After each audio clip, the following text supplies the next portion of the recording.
வணக்கம் மக்களே, நண்பர்களே. குப்பன்சி யூஸ்டு ஆடியோ சிஸ்டம் ராணிப்பேட்டிலேருந்து பேசுகிறேங்க. இன்றைக்கி நேற்று ஒரு அசம்பாவிதம் நடந்துச்சுங்க நம்ம ஊரில். அதாவது எங்கள் சொந்த ஊர் வாலாஜா பக்கத்தில் இருக்கிற கீழ்புதுப்பேட்டை கிராமங்க.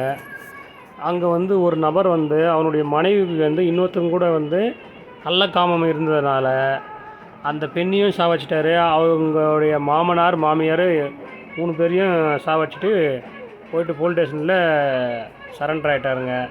இதுக்கெல்லாம் காரணம் என்னென்னா புரிதல் கிடையாது.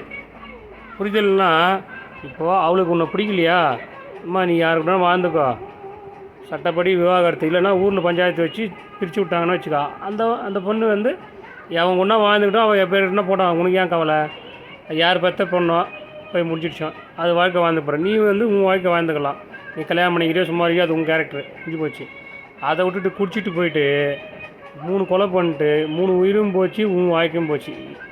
காரணம் இதுக்கெல்லாம் காரணம் என்னென்னா தெளிதல், அதாவது கரெக்டான புரிதல் கிடையாது, மனமாற்றம் கிடையாது. நல்ல மனமாற்றம், நல்ல மனநிலைமை இருந்தால் அவன் ஏன் கொலைகாரன் ஆகப்போகிறான். அது ஒன்று நடந்தது. இது நாங்கள் பிறந்த ஊரில் நடந்ததுங்க. அவங்க எங்கள் ஊருக்கார் கிடையாது. அவங்க ஒரு 15-20 வருஷத்துக்கு முன்னாடி சித்தூர்னு எங்கள் ஊரில் இடம் வாங்கி பிளாட் கட்டி வாழறாங்க அவங்க. ஏன்னா எல்லோரும் இப்போ என்ன சொல்லுவாங்க, கீழ்புதுப்பேட்டையில் கொலை நடந்துச்சாமே அந்த ஊருக்காரன் தான் சொல்லுவாங்க. காரணம் என்னன்னா, யாரோ பண்ணது எந்த ஊரில் அவங்க செட்டில் ஆகிட்டான், அதனால் என்ன பண்ணுவான், எங்கள் ஊருக்கும் கெட்ட பேர் தான். எங்கள் ஊர் ஒன்றும் யோகியமானும் கிடையாது. ஏற்கனவே நான் வீடியோ போட்டிருப்பேன் எங்கள் ஊரை பற்றி, எங்கள் ஊர் யோகிஜி பற்றி உங்களுக்கு வீடியோ போட்டிருப்பேன், உங்களுக்கு தெரியும். அது ஒரு அசம்பாவிதம் நடந்ததுங்க. அது ரொம்ப மன வருத்தமாகுதுங்க.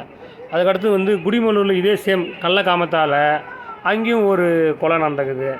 அதே போல் இன்னொரு ஊர்லேயும் இதே போல் ஒரு அசம்பாவிதம் நடந்துக்குதுங்க. இதுக்கெல்லாம் காரணம் என்னென்னா சரியான புரிதல் கிடையாது.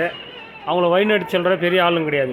ஒருத்தர் உதாரணம் ஆணோ பெண்ணோ ஒருத்தர் கேரக்டர் மாறும்போது அதுக்கு உண்டான தீர்வுன்னா அந்த ஊர் பெரியவங்ககிட்டயோ இல்லை அந்த பெற்றவங்ககிட்ட போயிட்டாமா, அவன் பொண்ணு இப்படி நடந்துக்கிறாம்மா, எனக்கு சரிப்பட்டு வராது, எங்களை பிரித்து விட்ருங்கம்மா, அவங்க எங்கன்னா வாழ்ந்துக்கிட்டம்மா, நான் எங்கன்னா வாழ்ந்துக்கிறேன்னா அவன் வாழ்க்கை அவள் வாழ போகிறா, உன் வாழ்க்கை நீ வாழ போகிற. அதை விட்டுட்டு அனாவசியமாக உயிரை கொண்டுட்டு ஜெயிலுக்கு போய் நீ காலம் ஃபுல்லாக சாவனாங்க. இதெல்லாம் நமக்கு தேவையா, நம்மளுக்கு குழப்பதெல்லாம்.